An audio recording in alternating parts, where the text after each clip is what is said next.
Assalamualaikum warahmatullahi wabarakatuh. Perkenalkan, nama saya Habibti Misha Galbi dari kelas 10 MIPA 2. Di sini saya akan menjelaskan materi mengenai menjaga diri dengan menjauhi pergaulan bebas dan perbuatan zina.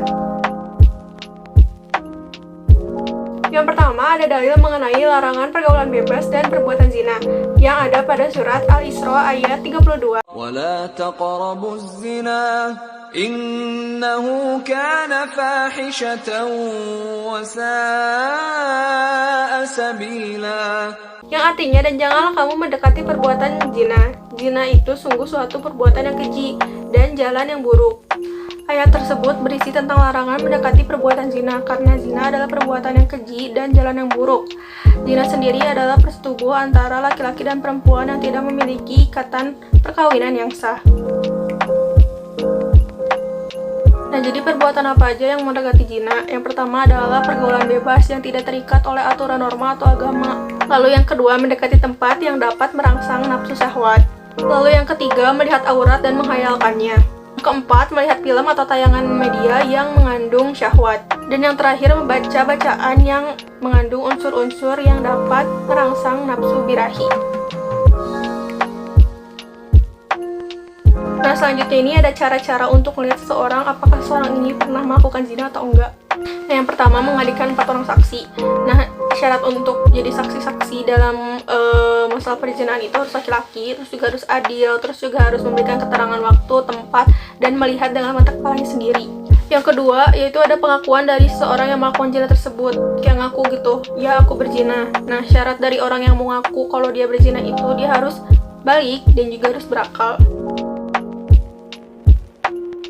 Nah, jadi apa aja sih dampak buruk dari pergaulan bebas dan perbuatan zina? Yang pertama itu dapat menimbulkan banyak penyakit, salah satunya kayak AIDS. Nah, terus tuh pezina tuh bakal dihukum berupa cambukan gitu 100 kali, kalau enggak dirajam sampai mati.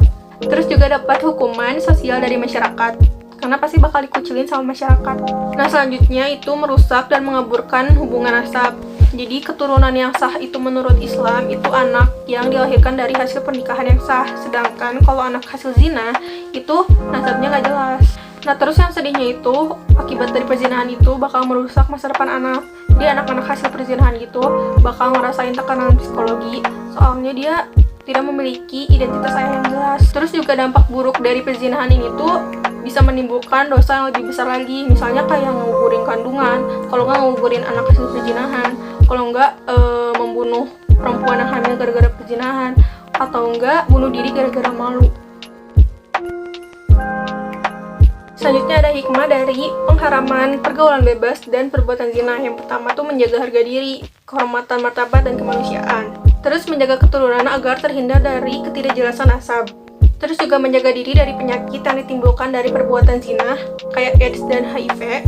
Dan menghindari diri dari dosa-dosa lain yang dihasilkan dari perbuatan zina. Nah, jadi bagaimana sih cara untuk terhindar dari perbuatan zina dan pergaulan bebas?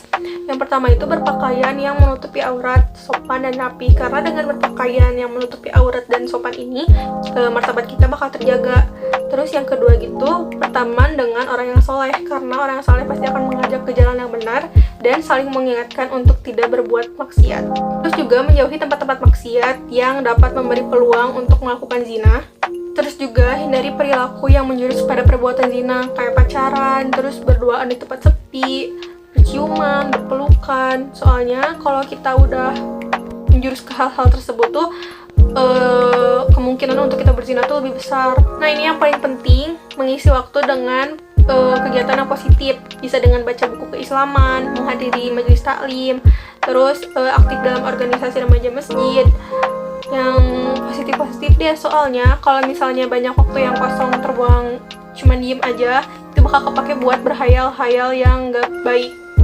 Dan yang terakhir yang paling penting itu lebih banyak mengingat Allah, bisa dengan berzikir, membaca Al-Quran, pokoknya meminta ampunan kepada Allah untuk dihindari dari perbuatan-perbuatan yang tidak benar seperti pergaulan bebas atau perbuatan zina. Sekian dari saya, semoga bermanfaat. Ingat, jauhi pergaulan bebas dan perbuatan zina. Jangan lupa juga untuk selalu menaati protokol kesehatan. Jangan lupa pakai masker, jangan lupa cuci tangan, jaga jarak, stay safe semuanya. Assalamualaikum warahmatullahi wabarakatuh.